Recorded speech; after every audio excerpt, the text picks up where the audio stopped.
All right.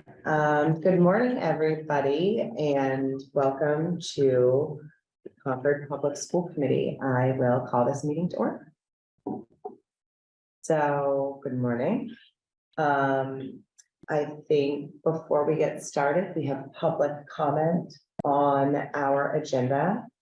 So we don't have anyone in person with us today, so I will look to Zoom.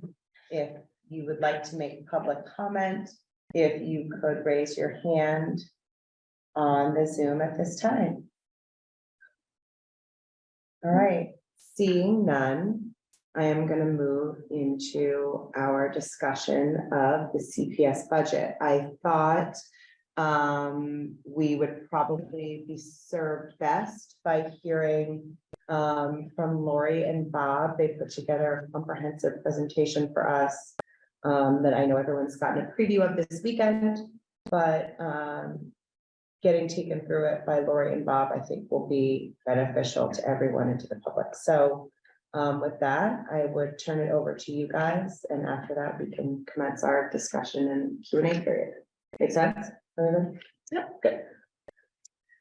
So we took a really comprehensive approach to this because there's been a wide range of questions that have come up, and we haven't done much educational updating along the way aligned with the budget. And I think that's the important story that needs to be told as to why we are where we are with the numbers that we presented. So I'm going to talk us through data that does the educational and student-centered side and make our way to the financial side, because certainly they all feed into each other. So just a reminder, we can't start a discussion about education without reminding ourselves of the impact of the pandemic. These are just some highlights that we have actually been saying aloud to ourselves at different points as the leaders in the district, and reminding teachers of. Kindergartners were toddlers before the pandemic. All of their preschool experience was COVID. Third grade's never been to a non-COVID year since they were in kindergarten. Sixth grade hasn't had a normal year since second grade. Ninth grade, their entire middle school experience was COVID impacted. And the high school seniors, this is their first year without a COVID impact. So when we said it like that to ourselves, it made a lot of other things make a lot more sense. And it has become the lens that we operate under.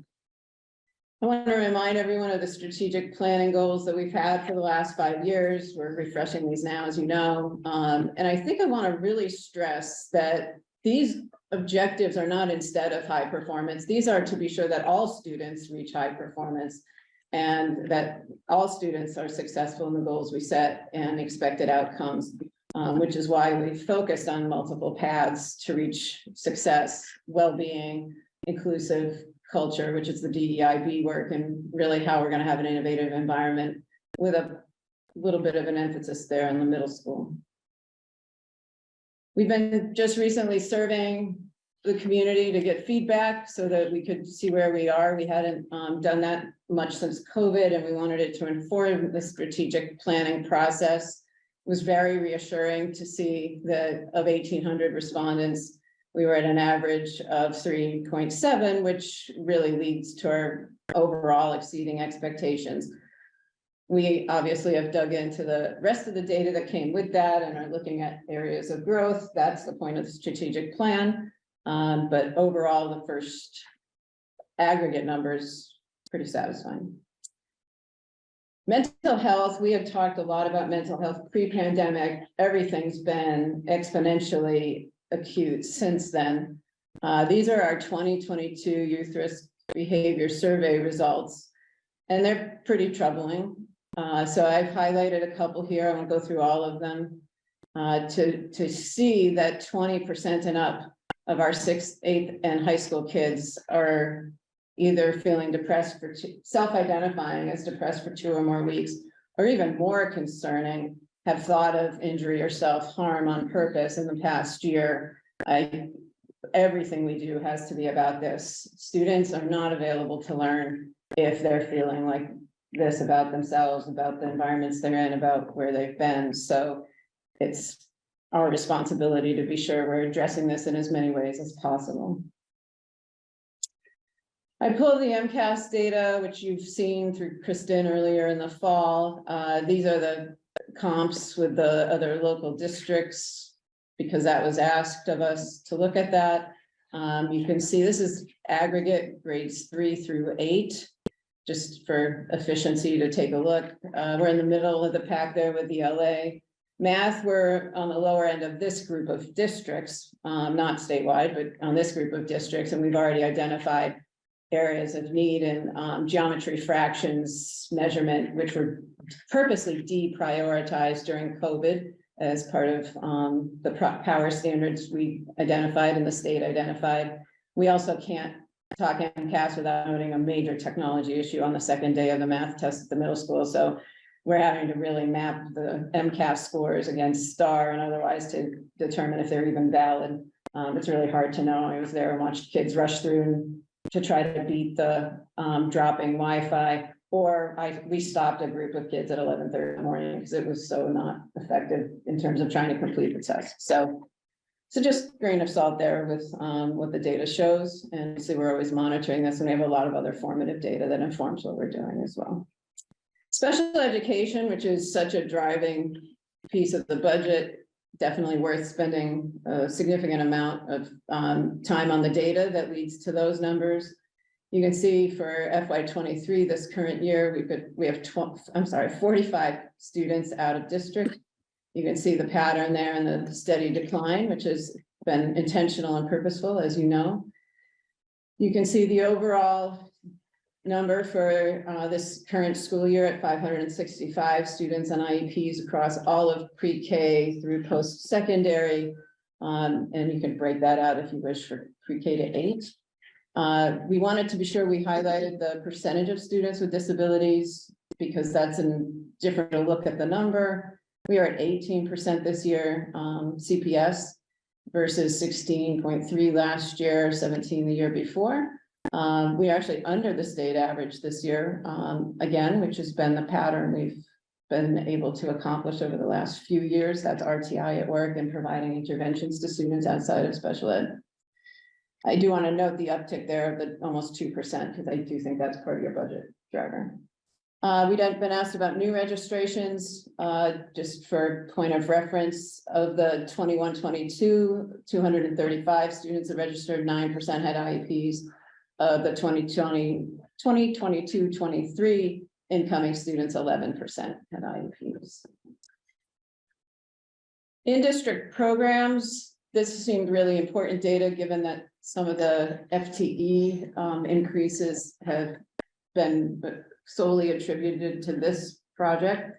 You can see the numbers have grown steadily over the years, from 23 students in the programs in 2020 to 80 this year. And I'll just qualify that by saying, that doesn't mean 80 new students arrived. That means we're able to provide them the program that they needed. They likely had IEPs already, not in all cases, but in most. And most of that is the middle school programs coming online, and pretty substantial growth in some of the programs at Thoreau, especially the bridge program, which went from 9 to 16. So we're serving students better and more effectively than we were. We are keeping them in district, and yes, that does result in some FTE increases, which you can see below. Teachers from 4 in 2020 to 11 now. Counselors have held steady in the social emotional programs, and assistance is a significant piece of how many individuals it might take to support some of these and very, very needy children, especially at the lower grades and the ILP and branch environments, which is our autism spectrum and SEL. In terms of doing some analysis on the cost of in-district versus out-of-district, this is a sample that we ran based on last year's exercise to break down the programs as they existed. So the numbers applied here are last year's numbers. For the Bridges program, for example, that many students, total of 18, would have cost a total of $1.792 million after circuit breaker. So we applied circuit breaker, which we can talk through that formula if you're interested. In-district costs to us, we estimated to be about $1 million with the staffing needs. And that still results in some substantial savings of over 700,000. Circuit breaker carryover, which is our reserves, as we've applied the state subsidy. I thought it was interesting to share the entire history, and I included the high school on purpose just because we really had to work hard to reestablish circuit breaker there. So you can see the patterns. I think we had a couple years in 20, maybe 21, where we carried over the full reimbursement. We have not done so the last couple at CPS. And it is just best practices to carry a full year. This is a slide right off of DESE, which is why it's tiny and I couldn't do a lot about that. But it is an interesting overview of all special education spending. It breaks out the out of district, it breaks out transportation, it breaks out the total cost. You can see the reduction in out of district costs as you look through the years. The data point I thought this slide was most valuable for was showing you the percent of total expenditures. And I did do some comps as I scanned this database. Many districts are struggling to stay flat on the percentage, which we're doing pretty well with, somewhere around 24–25% of our budget. It's a little over the state average. Like districts to us, some have ticked up towards 27–28 because of the needs of the kids as the last few years have played out. Worth noting, I think, on the list, the master list of all districts, we were down past the 100 mark of percent of budget spent on special education. So we're in the thick of the middle, the mid-range. The last 2 years, it was important to me to make sure we noted that we've actually had savings as we returned students to districts. They were out of district tuitions. We brought them back and we actually had in-hand savings, which we really don't have this year because the kids are all back. There's only so few out that there's no very limited opportunity for actual dollar for dollar savings, which has definitely benefited the budget and the overall percentage increases the last few years. For us to look at class size across the comparable districts, which is listed here, you can see that this shows us at an average of 18, which I think feels appropriate to us. Middle school, which is a little harder to break out without getting into section sizes, is an average section size of 19. I do want to note that we worked really hard a few years ago to bring the middle school class size down. It had been hovering up in the low mid 20s more frequently than we liked, and you'll see on the FTE overall chart that we made a purposeful effort with all the school committee to support that. Just how we got to the clean teams, lower class size, and all of that has definitely been beneficial to the middle school. Student teacher ratio, another data point that DESE uses, which we were asked to compare. You can see we're right in the middle of the list there. CPS enrollment, certainly something we're watching really closely. You can see the slow decline, which we anticipated and expected over the last number of years to the 1946 overall from 2099, 4 years, 5 years ago. I did share with you this year's breakout by school, which we are also always watching really closely. Schools have actually aligned much better than they had been. Discrepancy between them is less significant, not insignificant, but much less significant than it had. At one point, we had a 50 student range, and we're been able to maintain this down to 30. And the middle school, as you know, is at 650. Number of professional staff, this is the DESE data as reported it. I think it's a helpful overview to see the trends. You can see we've adjusted for enrollment.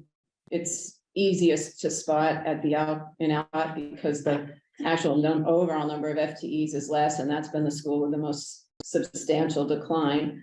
It's a little harder to spot in some of the others because of the increased special education items, but there are certainly decline in general education at Row. You can see we're in fewer gen ed teachers, and you can see that bump at the middle school where we purposely increased 2019 to 2020, but you can see we're watching it carefully enough that it's actually down from that peak because of the enrollment shifts. So overall, in 5 years' time, we're up 7 FTEs, which is inclusive of all the special education additions. So it's a lot of work and some risk that we'll talk about in a minute as to watching enrollments at the elementaries and what do we budget for in November based on what we know at that point, which we don't know kindergarten, so we're guessing, and then we have to keep watching as the year evolves and even into the summer. These are the most recent NASDAQ projections that we just received in January. They are predicting a bit more decline with then some rebound starting back at the schools that as we get into the late 20s and early 2030s that we actually pick back up again a bit. So I thought that was an interesting data point and talk on what feeds into their process of that interest. That's what they're projecting. We were asked to look at per pupil spending. You can see this is the most recent DESI data as published, which is 2021. So it's a little bit dated, but you can see we're right in the middle of that pack essentially.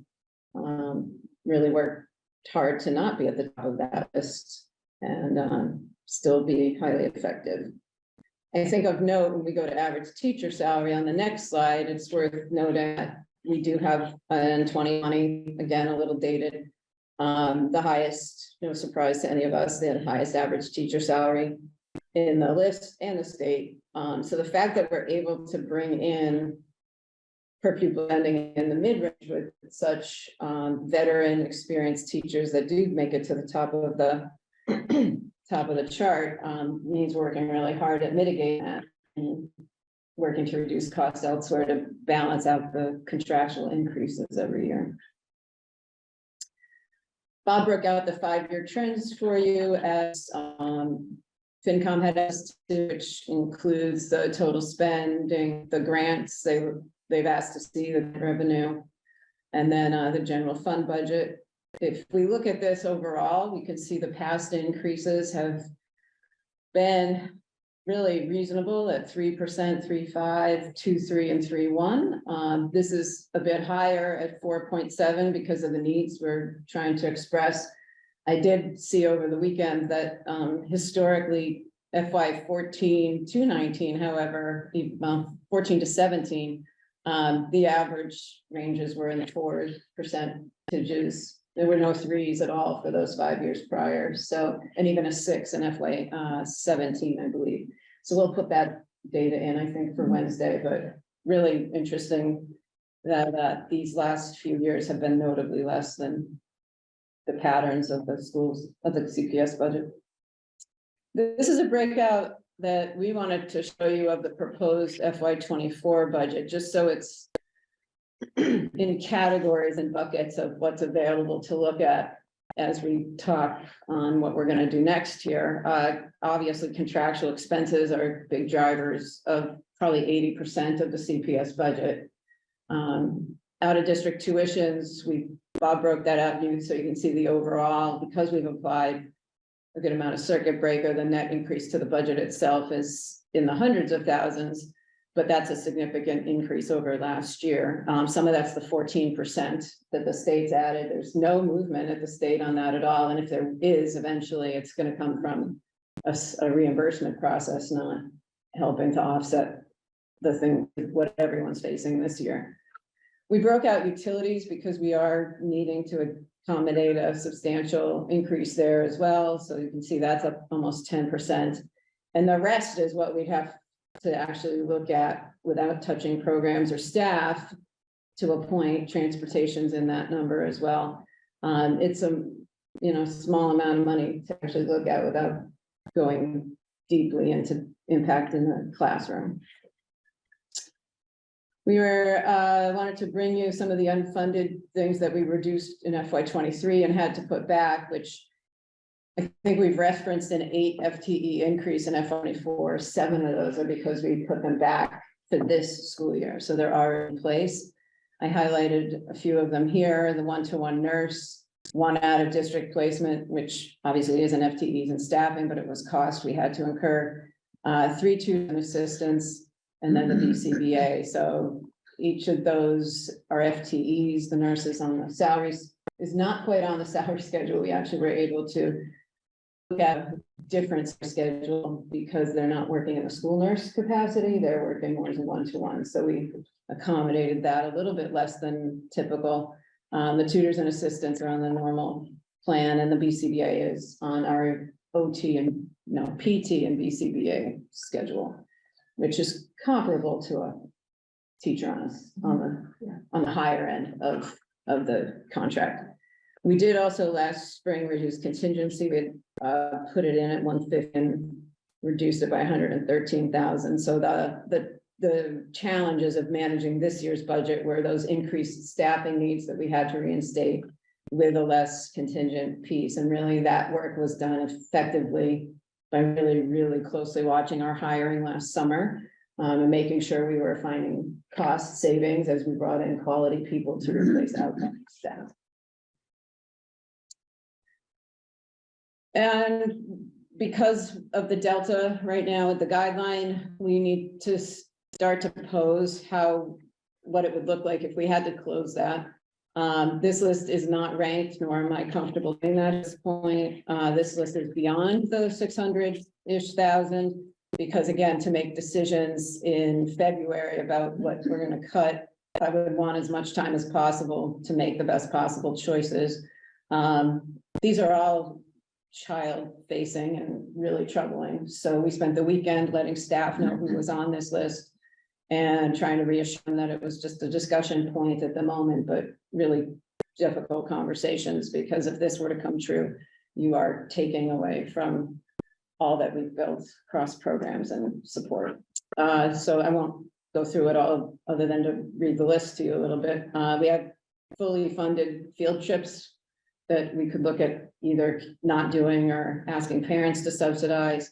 We added a special education coordinator to work with the elementary leaders. We could cut that.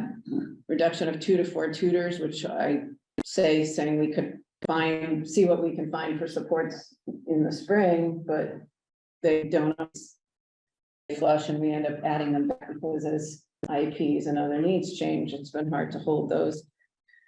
Really hard to believe we put technology specialists on there, but we could share people across the schools. Reduction of the STEAM lab and data coordinator support to the Office of Teaching and Learning. K through 5 instrumental music. We have FTEs allotted to that, which starts kids learning instruments late in elementary school. We could continue, we've already done this, but we could go back and continue to cut professional development. I struggle to see how we maintain our initiatives and objectives when we've heard all the conversations lead right back to the professional development needs. We could share librarians across K through 8. I would note that that would be a substantial middle school impact because contractual prep time is covered through the librarians at K-5. And we could look to reduce transportation. State law doesn't require it outside of 2 miles, unless you're outside of 2 miles, and we certainly do service people within the 2 miles. So that's the list we developed last week and have started to socialize a little bit so that people weren't surprised by what I was going to say to all of you this morning. So that's where we are and the way we got here, and I think that's pretty thorough background of the process. Thank you guys both so much. I know this is a lot of data for all of us to synthesize and react to. So I'm grateful too that we had the weekend to do that. At this point, I think it would probably make sense to get everybody's feedback around this table and thoughts and ideas. So I'll turn it over to you guys. Anyone want to start? Well, I wonder if we get a moment and actually frame why we're here. I think if we had some sense of our purpose here, that would help guide any conversations and decisions. When we initially passed the budget, it was with the premise that we would revisit it and understand it in more detail. It all happened, in my estimation, rather quickly, which is fine, but it was on the premise we would revisit it. But if I'm correct, we're here actually now, in addition to that, in order to address the finance committee and their efforts to what? I'll put words in their mouth. I think encourage us to move closer to what they consider to be their sustainable growth rate. So I just wonder, are we all doing the same thing here? 100%, Okay, I think, thank you. yes, I'm Okay. 100%. Good, okay, because we launched right into the slide deck, didn't really put a frame around it. I think it's important to know what we plan to do here. Given that, I'm curious as to the perspectives of you all before we start. I have a comment question. Just to make sure I understand after a lot of data, it seems like to me, the drivers of the budget increase are mental health needs and special ed increases both out of district and IEP increases in district. Does that feel right? Yeah. Negate the utility Oh, increases Yeah. and the inflationary increases, Yeah. even within the supplies and materials. We might be more apt to try to trim those back a little, not to the point of $600,000, Yeah. but because of inflationary increases, it's really hard to do any of that. So that's right. Yeah, and yeah, it's funny you said it, because to me, I look at that utility increase.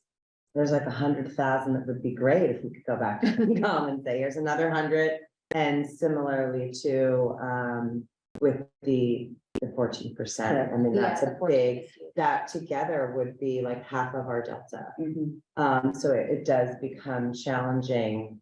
You know, those are not things that we are asking for more, they are just Realities. matter of fact increases.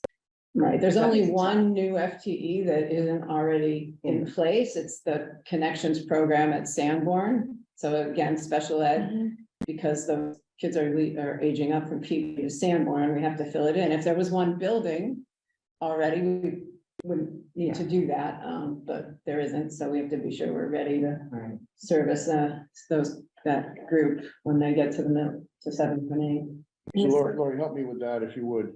One new FTE, meaning one new actual, meaning all the other FTEs are positions that are indeed funded right now. Correct. We found the money somewhere and we're Yeah, baking them into the budget formally. yes.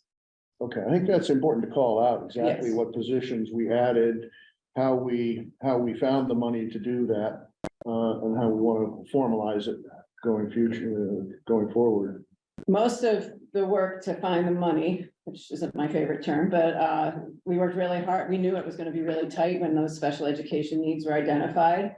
And that we had shaped too tight because last spring we wanted to get to guideline. And kind of, I'll speak for myself because Bob wasn't here, but crossed our fingers that some things might change, an IEP might change, or numbers might shift a little bit, and that didn't happen. So we didn't need to reinstate what we had projected was going to be cost needed. We did that through a lot of hard work by the administrative team, that as we replaced staff last spring and summer, we found savings. And if we had not dealt a few $100,000 there, it would have been a different discussion with all of you. So when you say found, like, we worked really hard to make this budget balance and still be healthy for this year without, it was pretty stressful actually, because those are hard conversations. We don't want to compromise really high quality adults because we're in a budget pinch. So we also had somewhat of the luxury of accessing SPED ARPA funds, Yeah. ESSER 2, Yeah. ESSER 3, and we are planning to access, what we've already basically factored in FY23 using $100,000 more of circuit breaker, which we felt like we could do because there's a little bit more coming in. So there's leverages that we had this year that I don't think we'll have next year. Well, I know we won't have next year. And Bob, if I might pick up on that, I think if we're going to bring this slide deck anywhere else and headline the pandemic the way we have, I think we are obligated to also include ESSER and ARPA in there because that's part of the just same that's story. we don't have ARPA. Okay, Yeah, sped are, but as part of ESSER, it's an extension, small. yeah, That's not that much, but. and it's gone. this You year. get my point. Yes, yeah, yeah, It's part of the same story. Yeah. Let's not have the FinCom ask us. Let's anticipate that. yeah. We did include that in our school committee presentation. Yeah. So we can just pull the Just pull data that, from there. Can I ask a question in the spirit of asking a question? So when we looked at the history of circuit breaker prior to your arrival, it seemed like it was bottomed out a couple of times. What is that done from a budgetary standpoint in order to sort of do what we did or that we did last year? Like you borrow some of that money in order to pass an acceptable budget as close to guideline as possible, or are there other reasons that you would bottom out that fund and not exercise best practice of carrying over a full amount or as much as possible? It could be to get you through a year when you Okay. start to have tuitions you didn't plan Understand. for, or Okay. you know. Okay. My first year and the year prior, CPS had the school committee put forward articles for town meeting. If supplemental articles in case the budget went in the red. Yeah. That's where we were 5 years ago, 6 years ago. So I think FY14, that probably did happen in terms to just balance the budget. I know for a fact at the high school, it was just emptying Yeah. both E&D and circuit breaker to keep it afloat without, and of course, the high school, you don't have any other option. You can't go back. And they were doing that while also passing 4% and 5% and 6%. At CPS, yeah. increases. Yeah, a lot of the districts, they intend to carry over the full circuit breaker, Okay. and then things happen during the year Understood. that aren't anticipated. Okay. We're leveraging it a little bit. We're planning to leverage it a little bit. Our carryover was in the 60% range for CPS last year. And at the end of this year, we're projecting it'll be like 55%, but we also have a larger amount coming in. So we feel like the 550 carryover. When you say a larger amount coming in, is that because we're expecting We something have offset more- for the 19% or no? The tuition prices have been increased, and then this transportation is being factored in, so the circuit Oh, breaker the reimbursement's a little bit transportation, higher, that's right? Right, that percentage is increasing through the Student Opportunity Act. Just, and I found it really late here this weekend, so it's not on a slide, but FY13 was a 4.5% increase, 14 was 4.7, 15 was 4.2, 16 was a 6.5% increase. That was a correction, I think, in anticipation of the double step the CTA got to have equity with the high school. FY17, 18, 3.2, 19 and 20, 3.9 and 3. 21 is 3.5, and then last year, we came in under 3. So they've been really reasonable, and four something wasn't unheard of at all. If you're looking forward to like next year's budget, how do you think the 19% would come down? Presumably, there wouldn't be as much of an increase, but it would probably stay the same. 14%. 14%. Yeah. Sorry, 14%, 4 times. Right. Yeah, that's completely unusual. It's unprecedented. So how do you think what do you think next year would look like, given what we know now? I know that's an impossible question, but. I tried this question and I'm like. You mean fiscal 25? Correct, yeah. It's not gonna be 14. No, I mean, The overall. what is gonna, because obviously there's a teacher contract. So the competing factors are gonna Yeah. be the same. It's just a matter of how they play out. The teacher contracts and all the contracts and those percentages that go up, which is usually beyond what we get in the guideline. Right. Special ed, whether we can mitigate those needs or not, which is completely unknown to us, depending on students and their needs and how they may or may not be managing. The programs help a lot, enable the ability to maintain those numbers. So now that we've got a fully fleshed continuum of programs, it's much more likely that we can contain and support kids, contain costs and support kids in district, which has less of an impact. You throw these other, utilities and inflation, hopefully they're still coming down. What we don't have I don't think if some of these recent savings we've had for a few $100,000 has been available to offset the increases. Like, So I think 4% is probably likely in the Yeah. coming years, because the contractual piece will be able to mitigate to a point, but maybe not to the same extent we have been. But without, Yeah, I understand. It's almost a fair impossible to question. say Yeah. beyond that. Steps, lanes and COLA put us in a very Yeah. difficult spot Yeah, before we even started. Right, and it appears the way you've laid out the budget, I forget the slide. And that's just the screensaver. The slide, I don't remember the slide number, but it, for all intents and purposes, we have in some ways, 4 macro categories, right? Our teacher contracts, which is the bulk, utilities, which, it's not like we can do much of that. We're gonna keep the lights on. Our special education bucket, which is obligatory per law. So then we're left with that $2-3 million. And to your point, when the teacher contracts exceed the guideline year after year after year, all we would have to work with is that $3 million to start to mitigate where we are. And I mean, eventually, if we keep taking from that one bucket, so to speak, it will get to a point where it's so lean that you can't. Is that sort of what you're saying? Yes, and when you say lean, you're to programs. Oh, no, right, yeah, I mean, we're talking about computers and paper, I Right. get that, Right. so. My sense, Alexa, is that might be, and I can't read minds, but that might be what's driving some members of FinCom to discuss our performance. If the costs are what they are, what else can move? Maybe Yeah. performance can move. I think Yeah. they're asking us that question. They know that's not our direct purview, it's indirect. They know it's your direct purview, and yet I think that's where they're starting to go and looking at some of these performance metrics is help us help you. Might be what they're thinking. I just want the narrative to be that we are not underperforming. I mean, I think that needs to be clear that we are a high performing district still.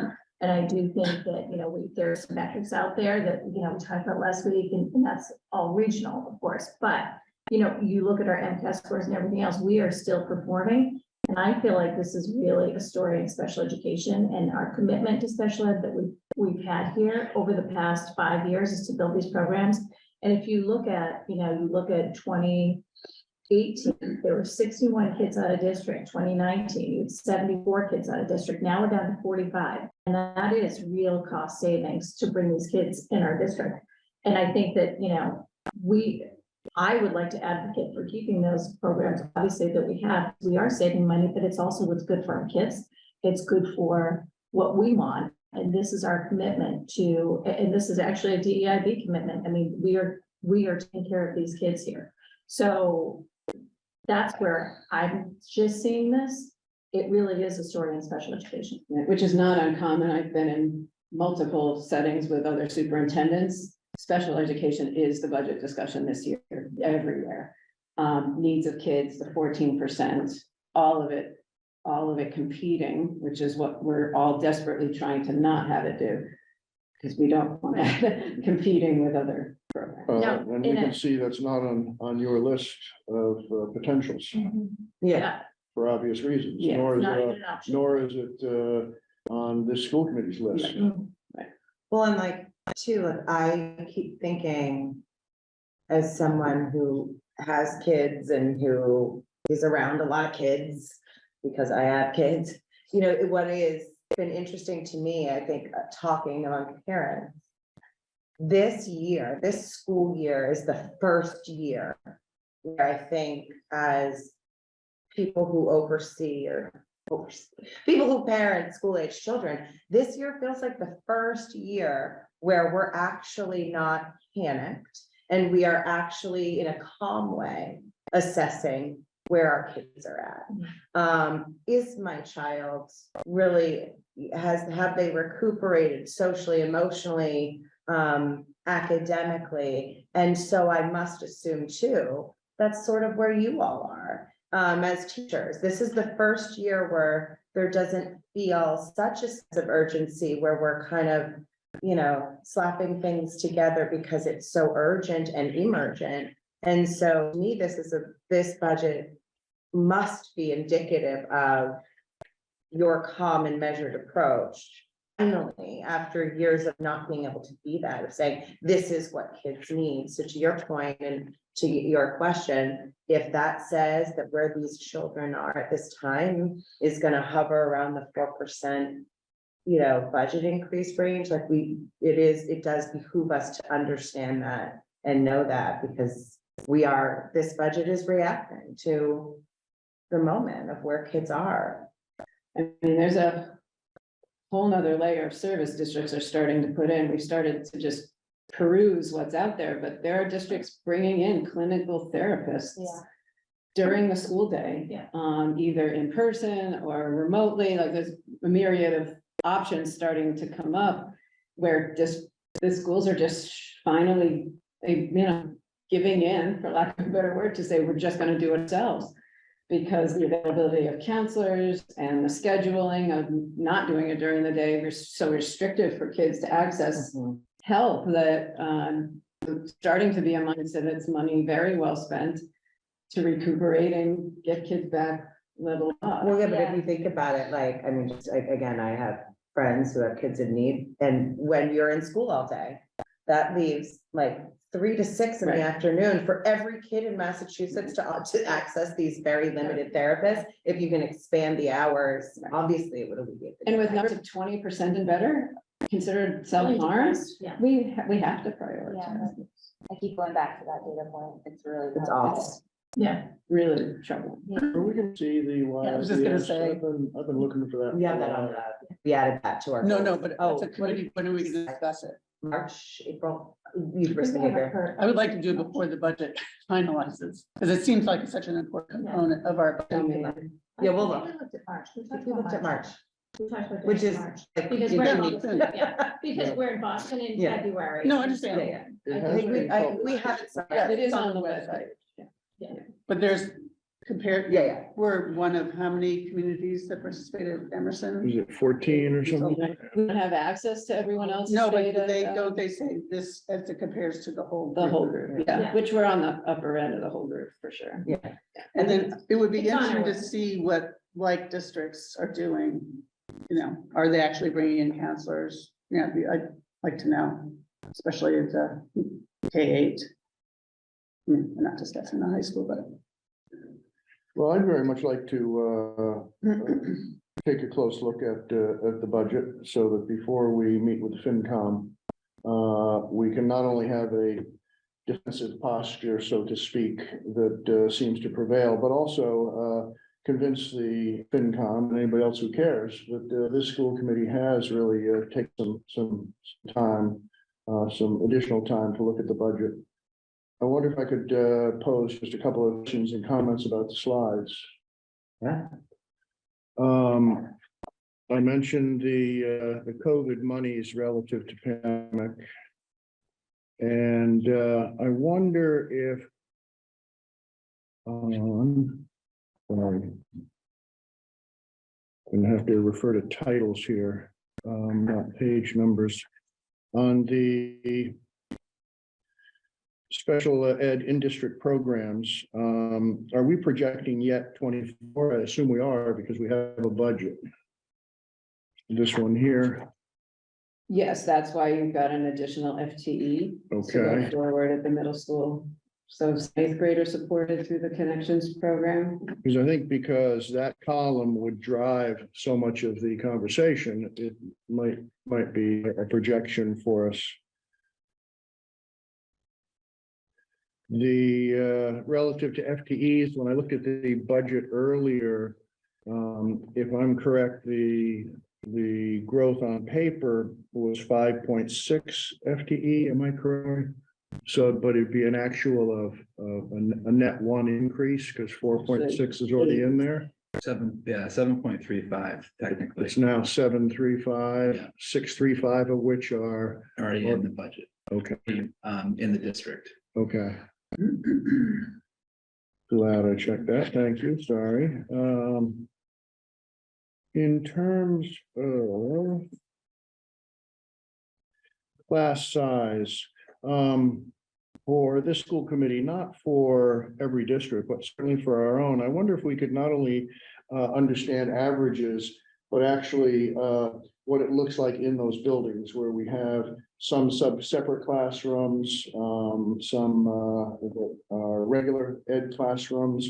So we could get a sense of the range that produces these averages, because that'll help, I think, explain where the FTEs are. We have the sub-separate ones, right, in that other memo that Debbie put together, so we have those. You're looking for the regular ed ones, Mhm. like at K5 or say, sorry, just for. Yes and yes. I'm looking for an understanding of how we produce averages. Because an average, there is no class that's average, you know, that's built from many classes that produce one number. Yeah, so don't you just take the. Well, so this is the DESI way they do it. which Okay, right. I'm not gonna speak to exactly that, because they take total numbers of kids and average and FTEs and do some math on their side. We can add hand, you've got the intensive programs, because that's in the memo Debbie provided. We can give you class size at the elementaries by school, by grade. The middle school is the tricky part, because short of running all the sections out of Aspen, which I guess we could do, we can do it in the next 48 hours. That's the only way to produce that. So if you're asking me to try to do that between now and. I'm not asking for any heroics. What I am suggesting is if we place a teacher, we place a teacher with a known number of students. So it is data known to us. And I'd just like to get a sense of the way in which we build out classes that produces a single average number. I think would be useful. Elementary is easy, middle's more complicated Yeah. because of how middle schools run. Right. I mean, what?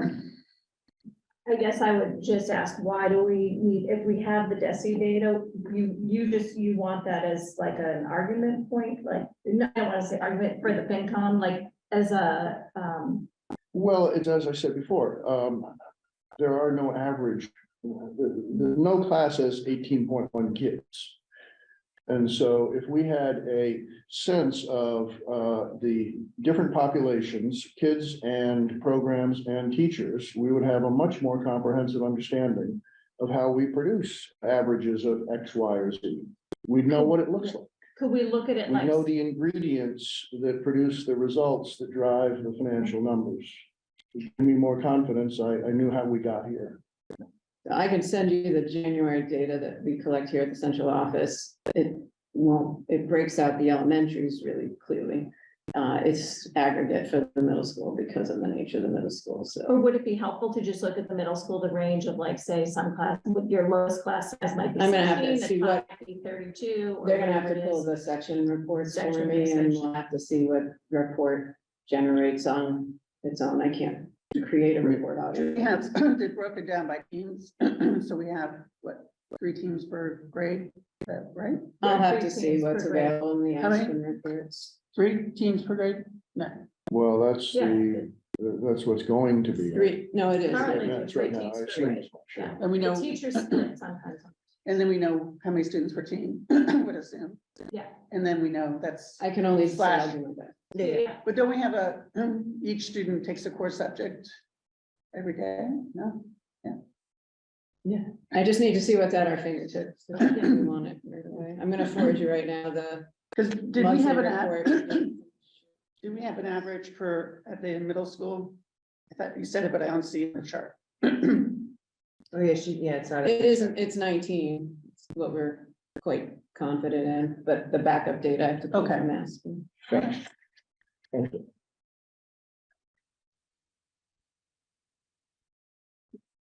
The professional staff. Would it be a lot of work to put 23s in here, current data? Well, the worry on that was because that's DESI produced, being sure the way we produce it aligns with the way DESI produces it could not be identical, and then you're not comparing apples to apples. That's, we actually debated handcrafting some data, but then maybe put a statement on the slide indicating why it's not there. Why it Because doesn't it does look quite abstract to me. Yeah. It's just not available yet. Well, it's not, we didn't It's send it to Jesse. Jesse and have it Yes. back to us. We have it. It's our data. I mean. Yeah, but they It's- formulate it. I'm not disputing it. I'm not disputing it. I'm But that simply trying to say that we get the best information we can. I wish I could speak to them to lag all the time because. Like 23, they're gonna get our EPIMS data this spring, so they don't have that yet. The Sims that is the students, they have that and they've started to post it. Yeah, But why some of the fiscal data is like 2 and 3 years old, I can't see, Yeah. because they have all of that. they have it, so. yeah. We have in our budget presentation shared in apples to apples, what's in our budget positions. FY 23 versus 24. So that's been in our preliminary presentation. It's right. In the budget presentation. Yes, Yeah, yeah. yeah. Right, you are. Thank you. Bob, this one, speak to, if you would, about what's probably self-evident, but I'd love to hear it. Grants and revolving is circuit breaker, it's IDEA, it's everything, correct? Yeah, and those are the two big buckets that you mentioned. I'm trying to find the slide. What number is it? They're not numbered off. Oh. the numbers on here. Okay, I found it. So, yeah, the largest is circuit breaker, IDEA. A small amount of Title I funding, includes METCO funding, which is significant as well. Those are the major buckets. It does include ed funds, which after 24, it starts to decline a little bit, 23 to 24, but you will see a significant drop in 25. So those are the Perfect, very helpful. Thank you. Thank you. I appreciate that. And then 2 slides on, I'd love to understand this a little more. Unfunded might be better termed unbudgeted, because they're certainly funded. Just to get fussy, we did fund them, but it wasn't in the budget because we didn't anticipate it as a need for which we had line items, if I'm correct. That's neither here nor there. The more important question for me is we reduced contingency by 113, but I'm guessing more monies were required than that. Yes. they were. Do we want to call that out? Is that useful to say we had to take from line X to bring it to line Y, that it came from somewhere? Because the burden was more than 113. Yes, Significant. And remember that reduction in contingency was 113, so we were coming from a negative spot essentially. What the cost of those 4 items? Yeah, we could put costs. Yeah, Yeah. and how it required Yeah. internal mechanics Yeah. here.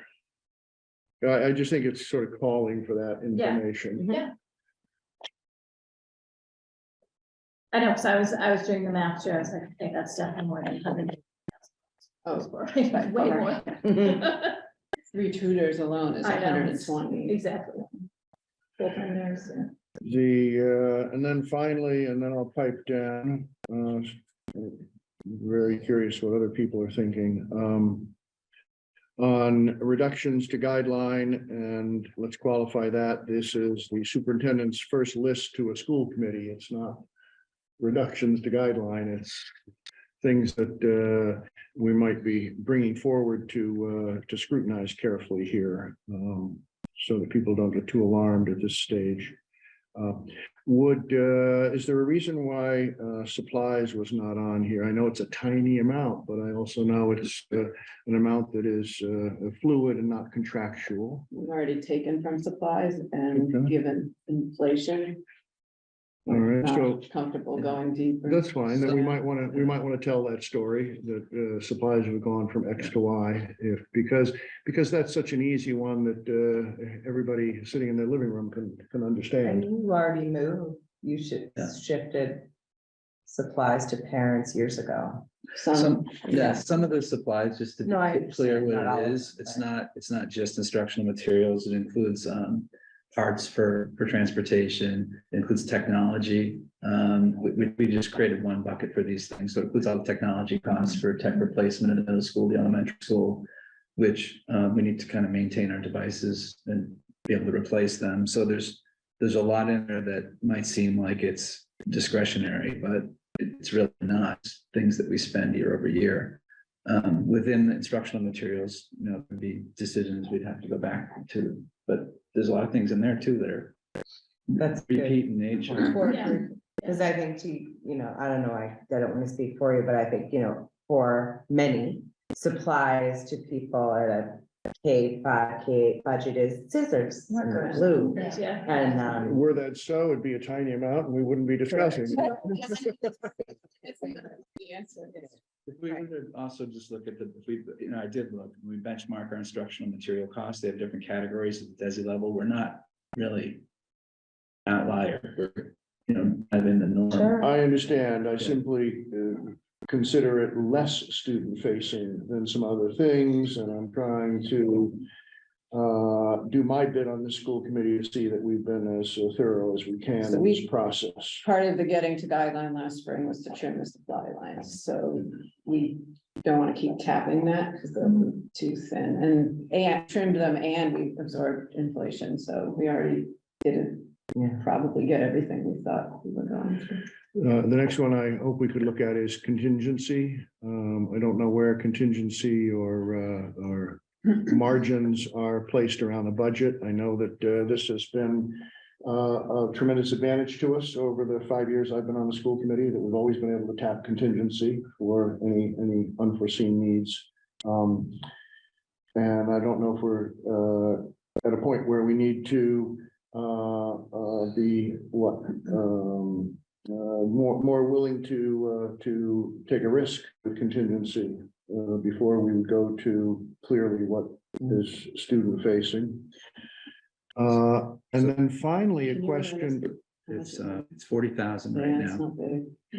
So it's Let me just make sure I have. it's only in one place. You don't park it in other line items as well. No, that's my last district I did, but we have a zero-based budget here, so. Bob came in about 3 months into the process, he goes, oh, zero base means you don't have cushions anywhere unless you name them as cushions. I'm like, correct. So no, if we were in a different place, at some point would recommend we put a placeholder in for out of district tuition every year, but we're not. So we had 40,000. 40 is vanishingly small on a budget like ours. We had been, to Bob's point, we had been trying to hold a placeholder zero-based tuition for unknowns, but we did not hold it last spring, and it's been really hard with the numbers we're working on. There's some potential that we get. I mean, we the retirements that we knew about, we budgeted for. There's some potential we get retirements. On the flip side, there's the potential that we have four kindergarten classrooms at either Alcott or Thoreau. And so like, it's a balancing act. I feel like, I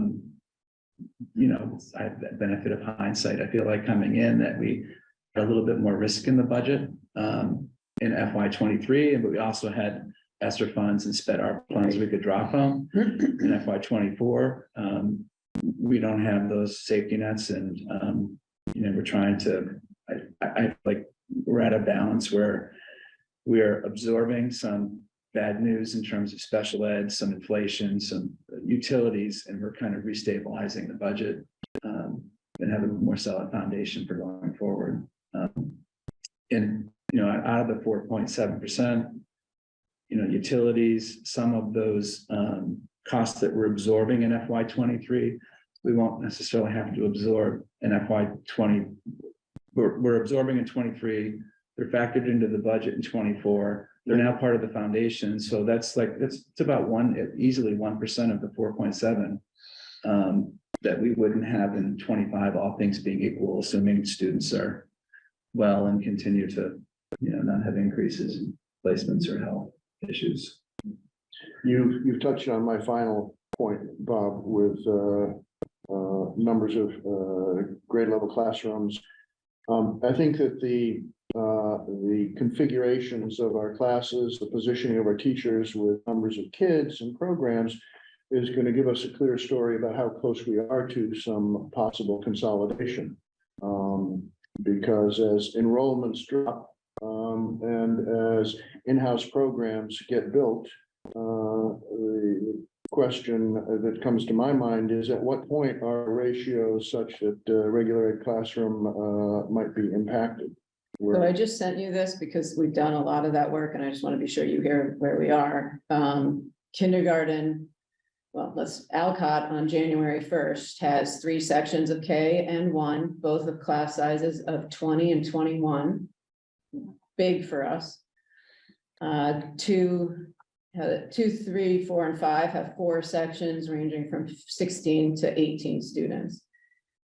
It's hard once they're aged up to, anyway, there's long stories of why we left it that way. Thoreau has 3 sections of kindergarten at 18.3, some have 19. And then grades 1 through 5 have 4 with class sizes of 17 to 19. Willard has 4 sections of everything, and I tell you, every year I try to cut one and it doesn't hold. 4 sections of all of them with class sizes between 16 and 19. So we're always in that work. Right now, we didn't budget any increases except for 1 at Alcott, correct? To undo one of those, the class with 22 and 21 in it already, because we have no room for growth without hitting a class size we're not comfortable with. So if we need another K or K teacher at Thoreau or Alcott, that isn't budgeted for right now. And I guess I'll just say something that we have no idea what is gonna happen with the Best Western, Yeah. or with medical enrollment. So those are 2 factors that we're not even considering. Right, because didn't you Really- really are looking to increase? Well, we are Well, considering. considering- We don't know how exactly it's gonna Yeah, but are not factored into Unknowns. this work yet. Yes, They're on our mind, but on your mouth. because the METCO increases we're hoping for haven't materialized the last couple of years, we didn't build them into the budget, and the hope would be we could do it without having staff. We can be somewhat selective about grade level access points, correct? We can, and we will be, and yet, if we want a healthy program, we've got to do our best to fill into 10 kids per grade at all of Alcott. So that could put us right at the, what's hard for me, and I think for all of you, is if we've got a group right at the cusp of needing a teacher. Yeah. In the METCO population becomes the point we have to change that. I think sometimes we're gonna have to be okay with that if we want a thriving METCO population, because there's a lot of Naomi Krako's word is cuspy classes. We're right on the edge of 3 or 4.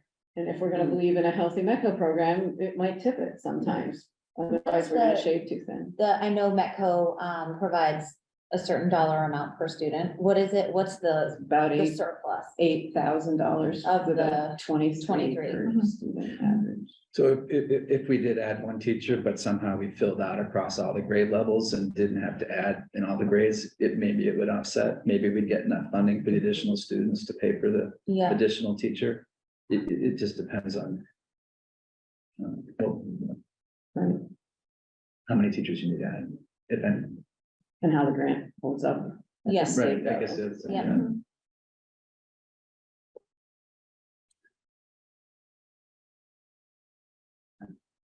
So I went back and looked at the presentation regarding ESSER, and it's a little confusing to me. And I don't want you to do real time, but perhaps you could just do an ESSER use in FY 23 and an ESSER use in FY 24. Mhm. Because I see you said 610 anticipated for 23 and 450, and then you have a list that adds up to 995. So maybe that's spanning multiple years, but if you could break it down into each fiscal year, that'd be helpful. Sure. That slide and this slide, this is from the, Yeah, I have those, I'll look at that'd be those. really useful. And then if I could get the actual circuit breaker, you have that great, the carryover, but what was the actual circuit breaker that came in? I know it's difficult to say because we're carrying over, but and You mean new monies that the create. circuit breaker for FY carryover number. 23, the circuit breaker for FY 22. And then, Carryover is not the. well, maybe it is everything, I just don't know. No, the revenue is a separate number. We have that information. Yeah. Thank you, that'd be useful to me as well.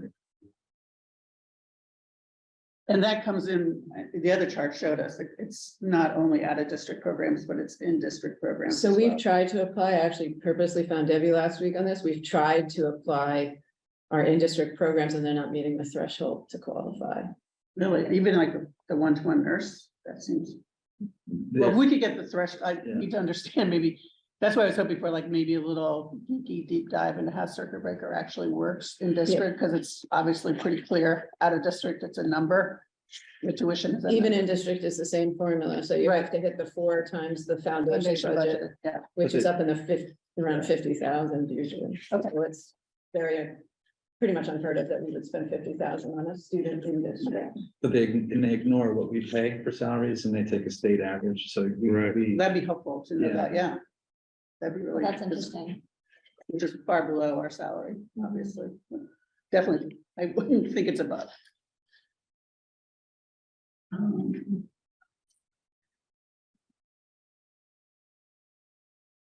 Anyone else have any questions? This has been really, Well, really helpful to me. I'll tell you, what I think would be sensible, if you all are willing, is to do the difficult conversation around this. To get a little more information about this. We have a delta, Alexa, of what 580. in an ideal world, were we to achieve something, like a 580, it's not a, that's after the 150. Yeah. So the magnitude of that suggests to me we ought to at least talk about these a little bit. Yeah, my preference would be to, I suppose, have some more conversations with the finance committee first. I think that they deserve to react to the data that we're gonna present them. You know, again, I've said this a bunch, I feel like normally the way any negotiation for anything in the world works would be, you would put an offer on the table. We've reduced our budget by, you know, whatever the delta was, we've taken off 20% of that delta. It was 7, we've lopped off about just under 20% of that delta. I would hope, I think it would be reasonable to hope that the finance committee would then make a counter offer. And I don't want to have any further discussions. I don't think it makes sense for us to have any further discussions before we see how they react to this data. I think that makes sense. What we've proposed at 4.7 is a level service budget. So for us to go below level Yeah. service. Yeah, right. Isn't a conversation I am ready to have. I identified places that I'm never going to recommend that we go to. Sure. That's to help make the point. We are at level service. Those are not beneficial to anyone, what's on that Sure. list. And again, I think we owe the finance committee the opportunity to respond before we take yet another step. We've made our sort of initial step.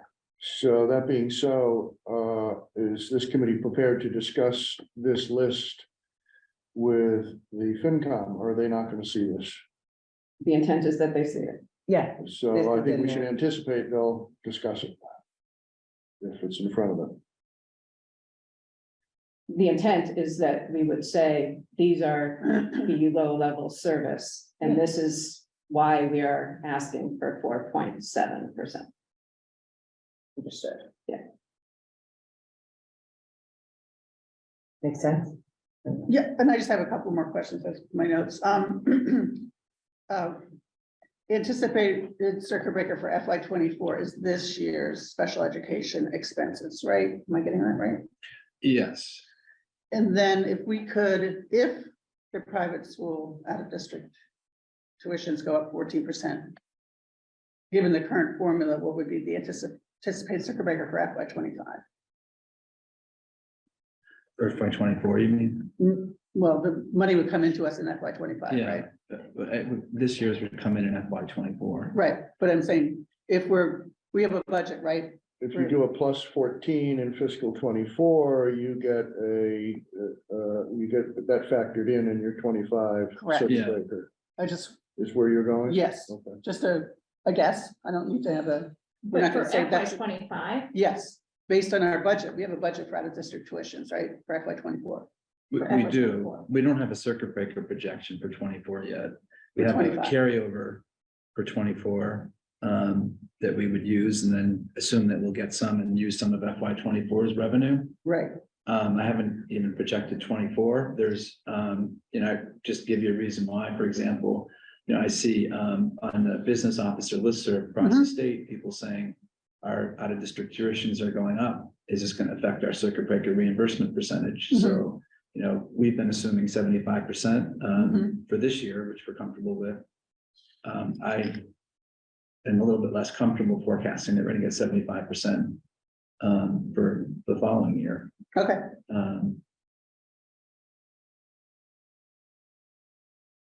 Sorry to hear it. As are you. Yeah, I mean, it may be the case, but like, I feel like we're putting ourselves at risk to assume good news. mhm. And and I saw, we had questions around chapter 70, which the governor's budget is late this year because we have a new governor, right? It's a month Yes. late, something like that? Yeah, we're supposed to be available in March. Like if we were to get data that said it was going to be higher, Mhm. that'd be great. And we would just agree to. The town takes the chapter 70 Yep. numbers for CPS, not Yep. us. Yep, That's why it's on our list. Yeah. Yeah. Questions for the town. And I guess, what I would like to kind of pose to like this whole school committee is, are we comfortable with those reductions? Like, that's kind of what's like sitting with me, like, we need to have that discussion about, are we comfortable with this list, anything on this list of reductions? When we go to FinCom, are we comfortable, or are we not? I don't, but what I'm saying, I No, don't no, wanna have yeah, that yeah, conversation. but that's, Yeah, that's I gonna want be them one to that's react. gonna then have to Yeah. come. That was, I think, Court's point too. Well, and yeah, I couldn't Yeah. even touch that question Yeah. until we discuss it. Putting it internally. on the table. Yeah. Yeah. As I would opposed speak to for myself. conversation. I'm not comfortable Yeah. with any of that. So Right. we can talk about Yeah. why when the time is. Yes. Well, this is Most your, of them seem obvious to me Right. about why. but- Yes. this is your budget recommendation. We don't expect you to be equivocating. Yeah, but I'm about it. here proposing level service, and I think that is worth me saying over and over. There's no extra asks here. We are trying to be really thoughtful and appreciative of the impact it has. It's a level service budget. There's no wish list here. Mhm. Right. Yeah, okay. Okay, I just don't, I don't wanna have that No, conversation. no, but I'm just putting it out there, like, we have to, as a school committee, see if we are even comfortable with that at some point. well, I don't think anybody ever be comfortable with it, but we all No. can make difficult choices in our lives, right? I mean, active box was cutting 20 teachers. I hope this committee is gonna help support my budget. I need to say that very, very clearly, because we are getting to a point where that's gonna be the discussion of whether this committee is gonna advocate and fight for what is in this. Right, Okay. right. Agree.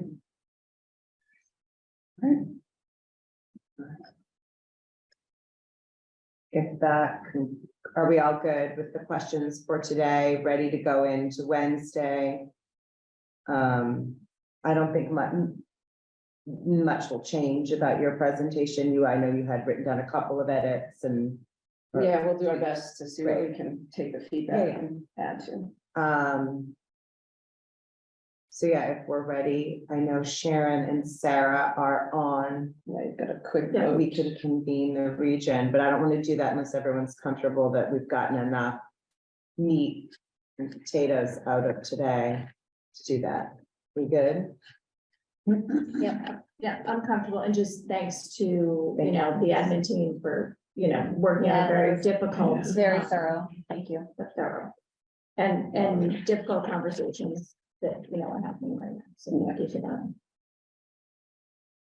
All right, so I don't adjourn, you just. So I will call the Concord Carlisle Regional School Committee to order, and if Sarah and Sharon, if you could show yourselves. Sorry, I don't know the best way to say that. Turn your screen on. Turn your screen on. There they are. Good morning. Sharon, are we both wearing the same color again? Oh my God, planning the outfit, it's really unbelievable. I like it. Okay, so we have one vote on the regional Do you want me to explain Yes, why go it's so right. last Yes, minute? please do. Thank you. It's an out-of-state trip that's happened in the past, but the ski team only needs to go if they qualify. So they just qualified late last week. I think Oh, yeah, that I makes- think in the future I might ask that we just approve it conditionally, so we're not scrambling, but anyway, they did qualify, so we're excited for them to go to Vermont in a couple of days and compete Couple there. of days. If there was snow here, they wouldn't have to go to Vermont, but There is no isn't. snow. Conditionally on qualification, the weather, Yeah. yeah, that's not, Yeah. not fair. So- And we have so many teams right now in like it's Yeah, sectionals the and busy fun finals and weekend, yeah. states, and so it's a great time. I'm not looking at the motion. Is this Alpine or cross country? Nordic. Nordic, yeah. Nordic, okay. Yeah. Does any? There's no we can motion. attach the motion to No, it, because we so- scrambled to do It is this on difficult, Friday so- morning. And I can't so- make a motion, so I. Could you give us just a couple of particulars? Yeah, they're Yes. traveling to, let me find it, get it right. Sorry, I should have. No, we were Sorry. definitely scrambling this weekend. We on can't be Friday. perfect all the time. Dates, number of kids and chaperone. They are going, the whole team is going just like they go everywhere, so it's all the coaches and et cetera. Nordic Ski State Championship is held at Prospect Mountain, Vermont on February 14th. Just a day trip, they're back later in the evening. Leave at 6:30 AM, return by 7 PM, 25 students, 2 coaches. Mr. Johnkus is going. And they have the most favorable conditions out there in Vermont. And if I'm correct, our motion would include words to the effect that there is a signed, Sure. what is it? Permission. Permission. It's an out-of-state permission It's form. not, we don't reference insurance, just permission Yeah. form and that. I don't think we don't include that. in That's our- more on the overnights usually. The overnights, yeah, This okay. is day, so it's something. I move that the Concord Carlisle School Committee approve the Nordic ski trip to Vermont for February 14th, you said, Oh, 14, yeah. Tomorrow. February 14th. As described by the superintendent, subject to permission slips being signed by all student participants. Second, Okay. thank you. Any discussion? Yes, we wish them well. Yeah. Best of Good luck, luck. go get them. Good luck. Yeah, and best of luck to high school. and everything. Congratulations. Follow the Instagram for Mr. Johnkus, he gives live updates. It does. And I just love seeing his face there, so it's actually really funny. So, all in favor? Oh, no, we have to Oh, roll wait, call. roll call, but they're sorry, online. roll call, vote please. Anderson, I for region. Back for region.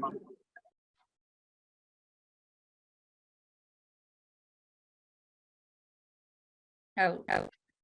Lori, you're muted, so we can't. Oh, sorry. We're gonna roll call. Do it again. I forgot about the owl attached to my computer. Anderson, I for region. Booth, I for region. Just region. Morano, I for region. Rainy eye for region. Rankin, I for region.